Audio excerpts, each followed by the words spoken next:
NHS marathon എന്ന് പറഞ്ഞൊരു series എനിക്ക് ചെയ്യാൻ പറ്റുന്നതിൻ്റെ കാരണം എനിക്ക് ഒരുപാട് ഇൻ്റർവ്യൂസ് അറ്റൻഡ് ചെയ്യാൻ പറ്റിയതുകൊണ്ടാണ്. ഒരുപക്ഷെ ഞാൻ ഇൻ്റർവ്യൂസ് വരെ എത്തി അറ്റൻഡ് ചെയ്യാൻ പറ്റിയില്ലായിരുന്നെങ്കിൽ എനിക്ക് ഒരുപക്ഷെ ചില എക്സ്പീരിയൻസ് ഒന്നും ഷെയർ ചെയ്യാൻ പറ്റിയെന്ന് വരില്ല. അതിന് എൻ്റെ കൂടെ എന്നെ സപ്പോർട്ട് ചെയ്ത് നിന്ന ഒരു വലിയ ഫാക്ടറായിരുന്നു എൻ്റെ സ്കൂളിലെ സ്റ്റാഫ്.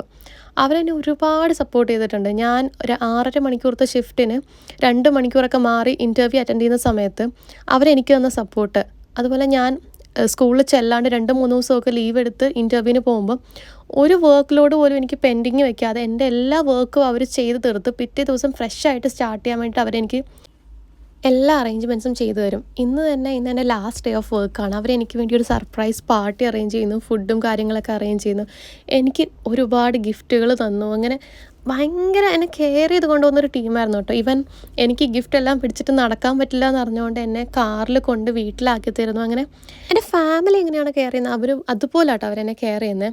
അപ്പം അങ്ങനെ ഒഫീഷ്യലി ഞാൻ ഇഗ്നിൽ ഹൈസ്കൂളിൽ നിന്നും റിസൈൻ ചെയ്തു.